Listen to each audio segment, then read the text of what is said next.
Hello, hello YouTube. I found a little more time for invasions and I decided to do some seamless co-op invasions. This is a pretty standard pure dexterity build, not of my own make, stolen wholeheartedly from Steelovsky. I've made a few alterations, they're small, more or less. I'll make more adjustments later on. I just wanted a robust build for trying out seamless co-op invasions, and let me tell you, they're weird. There's a lot of differences when you are playing the seamless co-op mod on PC versus doing vanilla invasions. For one, you use a different item. It's an item called the Linchpin to invade instead, and it looks like a red Academy glintstone key, and then you use the item again should you need to reposition yourself anytime during the invasion, and it doesn't have limited uses, but its whole goal is to get you close to your invasion target. Before I elaborate on more of the differences, check out this slick parry. I'm not very good at these, but doing a hard swap to a shield and then predicting somebody for the crit, oh, that feels so good. In fact, it was so cool and so slick, the last remaining survivor just runs off and I have to chase him to the end. So if you've never played Seamless Co-op, you can set up a password and you can play seamlessly with your friends. You can decide whether or not you want invaders to happen in the little options text document that comes with the files. And so that's a fairly recent update that Seamless Co-op now allows for invaders. It also lets you see people's ping if you have the settings selected, see their level, and it's pretty neat. But this guy's using a new item, the Separation Mist, in order to close the lobby. So that's something hosts are afforded. They can close the lobby at any time and it sends all phantoms home, friendly and non-friendly alike. You may also notice I am not glowing red. I don't glow red as an invader in Seamless Co-op. I have red text over my head when the host and his pals lock onto me. Another thing you might have noticed is I have a Great Rune active. I get access to Great Runes, which is pretty neat. I also have twice my amount of healing and mana flasks, and so do all of the phantoms. Everyone has the full amount of flasks, which can turn some fights into an absolute slog. And you may have just seen, I have summoned a Mimic Tier to turn a 2v1 into a 2v2, sort of. Mimic Tier's not the brightest, but he might buy me enough time to take down one of these players, and even the playing field just a smidgen. And look at that, he's served his purpose. And it's very interesting. I didn't bring in summons too often, but I found that it was most appropriate to probably just have them on hand in case the other person uses them first. You could definitely do some very mean trolling with Spirit Ashes if you so choose to do so. If you have low mana like I do, I think I have 78 FP. There's only a handful of summons you can use, and only fewer than that are good. Mimic Tier doesn't take mana, it takes health. Mimic Tier bugs out a lot, so I didn't really consider that helpful. And sometimes it bugged out for my opponent, so that was alright. If you're looking for good summons, the Radon Soldier Ashes are pretty good. Stormhawk Dean is pretty good. The Great Shield Soldier Ashes are pretty good, and they all cost low FP. In the DLC, the Big Mouth Imp is pretty good as well, only costs 60 FP. All of these are cheap and can provide much needed support. One of my favorites though, and the one that seemed the most effective when it didn't bug out, was Latenna the Albinuric, because you lay her down like a sentry gun, she locks onto the target, and she just fires 3 burst homing arrows. And she only really locked onto one player during this invasion, and then she gives up. But still, that suppressive fire turned Elden Ring from a third-person action RPG into a cover shooter. Much to this poor guy's chagrin. Look at this. Absolutely devastating. I happened upon these lads when they are in the thick of it. I did not earn this. This was handed to me on a silver platter, but I'm confused. I'm trying to get Latenna's attention by attacking him throwing knives. She doesn't seem all too interested. Maybe she only attacks the target you're locked onto. Maybe the AI is just buggy because Seamless Co-op is a mod. As far as I'm aware, it is still in beta and it still has many, many flaws. However, it's also the best it's ever been, and it's pretty neat. Another neat thing that comes with Seamless Co-op is that it seems, and I could be misinformed, but it was my understanding that Back in the Dark Souls 3 days, there was a vulnerability with the online. People could brick your computer because there was this vulnerability in the code. People could, through an invasion or any connection to them, basically get access to your PC and brick it, which is bad. That's not great. And I believe FromSoft, in an attempt to undo this, added some code that unfortunately added some ping to the game. It's not the easy anti-cheat, it's some other thing. I think a lot of people believe it's the easy anti-cheat. I believe I thought that for a long time, but I was recently corrected on that, so it's my understanding. I could be wrong on a few details, but basically Elden Ring on PC, a little more latent because they're trying to stop people from being able to break your computer, which, while notable, kind of makes the online suffer. And it's my understanding that the Seamless Co-op boys fixed that. And so the connections are a little better. Not all the time, though. Like that person right there, 170 ping, which in my last video I said was about average if I ever tried to play during non-primetime hours. But I did notice when I did play during primetime hours, my ping was about 30 to 60 on my fellow North Americans, which was refreshing because I usually get 80. And I have decent gigabit fiber optic internet, so I'm doing about as good as I can do from my end. Another thing I should note for you, in case you are not aware, if you decide to do Seamless Co-op and you decide to allow invaders, keep in mind that the invasion bracket is decided by your highest level player and probably the player with the highest upgraded weapon. This poor guy just gives up on me, but he stays locked on, making it troublesome to get a backstab for giggles, and then I botch it anyways. See, I'm not good. I just have good stuff. So, if you do decide to play with somebody, stay near their level, coordinate your upgrades for your weapons, and you should be fine. The brackets felt a little larger, and so make sure you're as prepared as you can be, within reason, for those invaders. I found that sometimes I'd be 20 levels, if not a little more, above somebody. And usually I'm used to only going down to people who are level 137, 139 in vanilla, somewhere around there. I could be wrong. But overall, through my experiences, I rather appreciated the PvE experience of Seamless Co-op, and this is my first real foray into the PvP of Seamless Co-op as an invader. I've of course fought invaders off as a phantom, or as the host, or whatever you want to call it, as the protagonists, and now I get to be the bad red man even though I'm not red anymore. For those of you who are not aware, Seamless Co-op is fantastic. It is free. They have a Nexus page. They have a Discord. They, a little bit after updates go to their Nexus page, they have a GitHub mirror link so that you can get it. And it's easier to install than ever as long as you're not trying to blend it with other mods. It works phenomenally. And its biggest thing is it makes the world seamless, air quotes. You can teleport to sites of grace independently of your friends. You can stick together after boss fights. Boss fights don't send you home, you stay around. Solo areas where you normally had to play on your lonesome, you can bring your friends to. You can do ever jails together, though those can be a little finicky. Whenever interacting with any object in the world, whether it be an ever jail or a imp statue, anything like that that just requires you to interact with it, just have one player interact with that at a time. You can take turns or whatever, just don't try to do it simultaneously. That's when I noticed things would break, especially Everjails. If you interacted with an Everjail at the same time as your compatriot, then it would freeze one of you in place in a slumped forward, locked-in animation, and you had to be smacked by something that would change your animation before you could control again. It'd let you spin in place, but that's not too fun when you're expecting to fight something. It does make things tougher, so that is something to keep in mind. There's some natural scaling that you can play with in the text document that comes with your files, and you can change that whenever you want. What else should I mention? Right.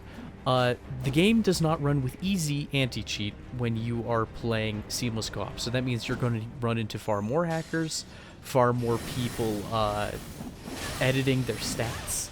It's very rudimentary for somebody to give themselves obscenely high stats and then just put themselves in your level bracket.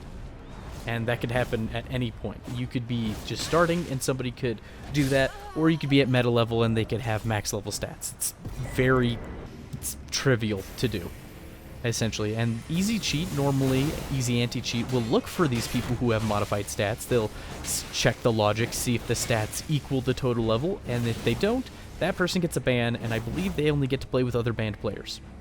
That's how it was in Dark Souls 3. I assume that people get their own banned bracket in Elden Ring. I'm not quite certain on that, but I'd be surprised if it changed. I digress. You get banned if you have modified stats. But I digress.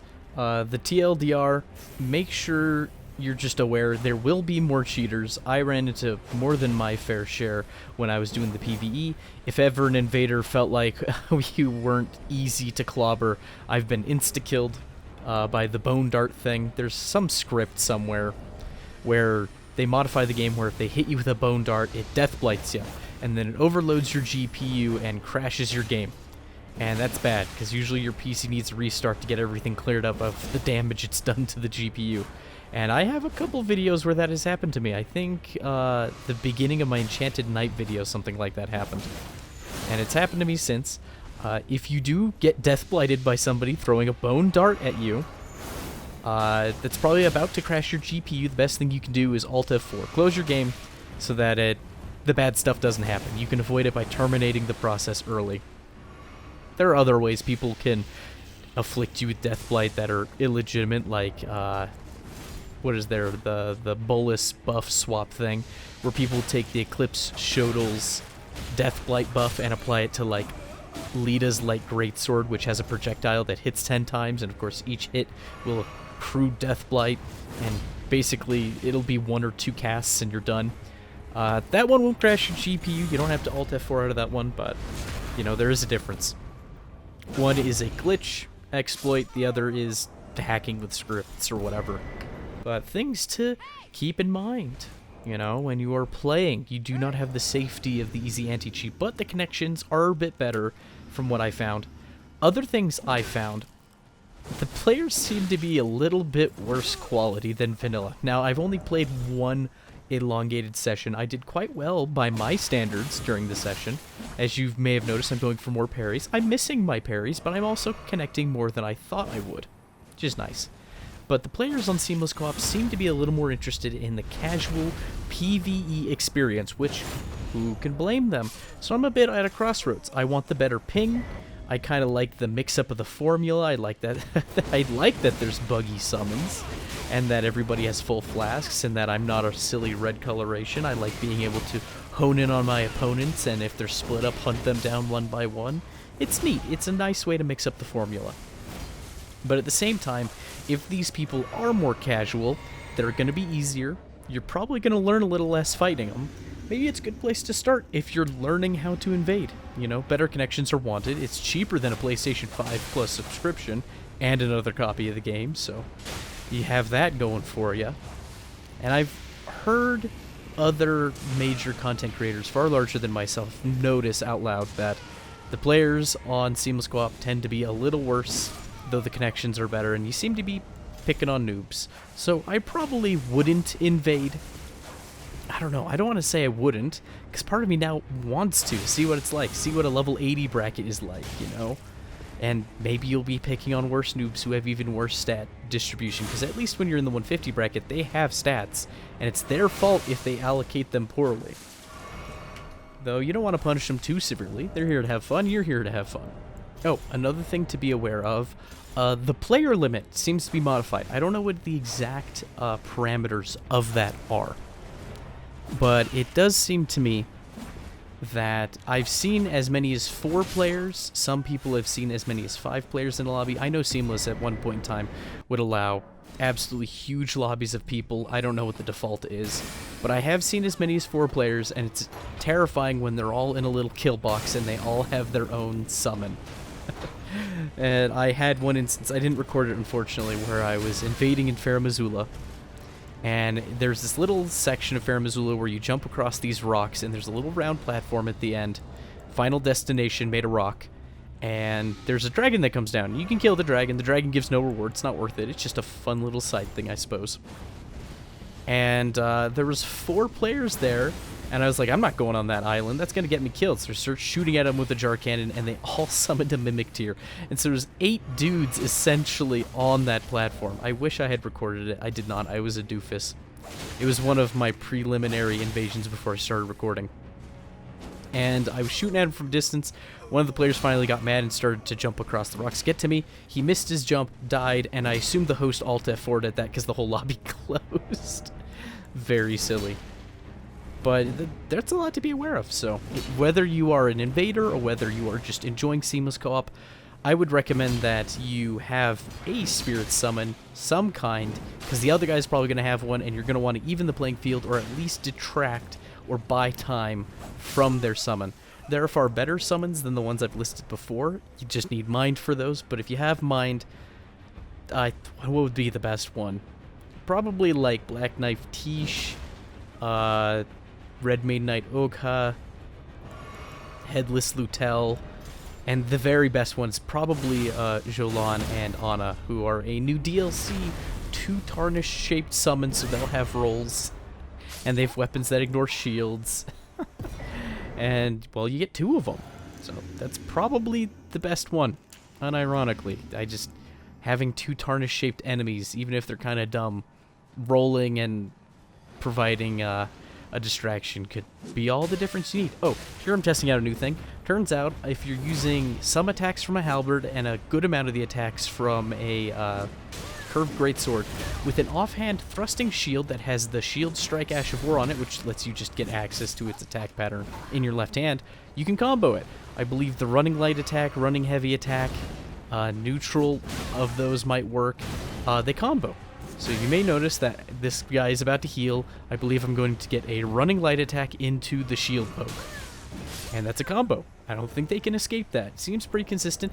Hits like a bus. Because I'm running virtually 80 dexterity on this build, the Bloodhound Fang hits very hard. You can still grease it up if you need bonus damage or bonus bleed. And if you ever hit somebody, you can wait to do the shield input till you see the damage, and you can hit confirm that damage. You don't have to, like, queue it up. It's forgiving enough. You can hit confirm before you go for the second part, which is nuts. And as you've already seen, the damage is pretty mean. And I like the dueling shield. I've struggled for a long time in this game having a weapon I want to be my main weapon, because there's so many weapons that have use cases, and weapons have weaknesses, and sometimes you want to swap that weapon to get away from the weakness. And so I become okay at many weapons and not great at any of them. I'm also not great at the game. I'm just okay at the game. So, you know, that's a problem I have, but something about the thrusting shield speaks to me, so you might see more thrusting shield invasions. It doesn't do the most damage, but it seems to have hit priority out of a lot of instances where you and your team, or you and your opponent, hit each other at the same time. It has guard active while you're attacking, so if you're good at stamina management, you can trade with it, even if it doesn't do the most poise damage. It's a lot of fun. I like its moveset. It has a good amount of forward momentum, despite its range. And the tracking seems pretty darn good. This little clip here should demonstrate the tracking being pretty decent. But I can guard, I can jump attack, running attack, normal hit trade, he hits my shield, and then the tracking allows me to turn and hit him for a roll catch. Oh my goodness, is that a strong weapon. I want to use it more. The problem is that there's only 2 dueling shields. There's this one, which has modest stats, so you can use it on any pure dex or pure strength build, and it'll do pretty well. I believe it's a little better on pure strength than it is on pure dex. It just seems to want to lean that way, was my understanding. However, the better dueling shield hits harder, is heavier, has better guard boost, has a little magic on it, takes 15 int, and you know, 15 int is a weird amount. You don't get a lot for 15 int that I can recall. I suppose you get access to probably Radahn's Scourge Swords, the Ruins Great Sword. There's probably another strength magic weapon that I'm not thinking of. For instance, if you're doing a strength variant with a little int. But it might be worth it because the extra guard boost goes so far. And it looks nice. I really like it. It feels good to use. So maybe new core weapon unlocked. I don't know. It is not fantastic in every situation, though. I mentioned that before. If you have tons of people barreling down at you at the same time, not so great. If they hit your shield simultaneously, they can guard break you. If somebody has their head screwed on right, they can capitalize on that, either dealing big damage just by smacking you, or they can actually get the riposte and just end you, thanks to that guard break. To my knowledge, there aren't any great, huge get off of me Ashes of War you can stick on it. Flaming Strike is probably your best option. Because you can hit a group of dudes and knock them off of you. You won't do phenomenal damage like you would having it on a real weapon or having it on a strength build. I'm using a Dex build right now. But Flaming Strike is probably your best bet because it gives you a little extra utility with it. But in one-on-one situations, especially if that other guy's aggressive, you can control the fight very well. And look at this. We're having a true summon war. Black Knife Tish and the wolves come out. For some reason, they're all trying to kill that jellyfish. I summon my 2 Radon soldiers. They buy me extra time, and I'm able to turn this around. Summons are so weird. I've seen them attack the obelisk before that are in boss rooms that let you summon things in vanilla. And I've seen them just attack it forever. There's no enemy there, but they sometimes just pick something and they go nuts after it. I couldn't tell you why that happens. It just does. And look at this, the Falks. I haven't talked about it. I've used it a good handful of times throughout this video while I've been yammering on, but the Falks is a fantastic chase down weapon. It seems fun to pull it out when it's just you and one other guy, and you can charge him with hyper armor and just release as a roll catch, and it's so mean. Oh, I still don't know what to do against the Falks when I fight it. I assume you need to jump, but I don't know that for certain. A well-timed jump might do it, because it seems that the double swipe that it does, the simultaneous double swipe, seems to be horizontal, so jump might work just fine. Don't quote me on that. If you do know how to counter the Falks, let me know. It might be just use more hyper armor than the other guy. It might be outrange that other guy, I don't know. Outranging is probably terribly tough, because, well, it's got that running charge that moves fast and has the best tracking imaginable. I should probably conclude my thoughts on the premise of the video. Would I recommend you do seamless co-op? Absolutely. If you have some friends and you just want some quality of life changes that you expect from most modern games, seamless co-op has got your back. If that person's not comfortable with invaders, you can turn them off. If that person's ready for a challenge, you can leave the invaders on and deal with what may come. Hackers, cheaters, they weren't a majority, but you will see them occasionally. And the other you'll just run into tryhards, you know, the invaders, the people who are very competent, who have many hundreds, if not thousands of hours, and you will have fun, and you will learn to move past the failures and keep going.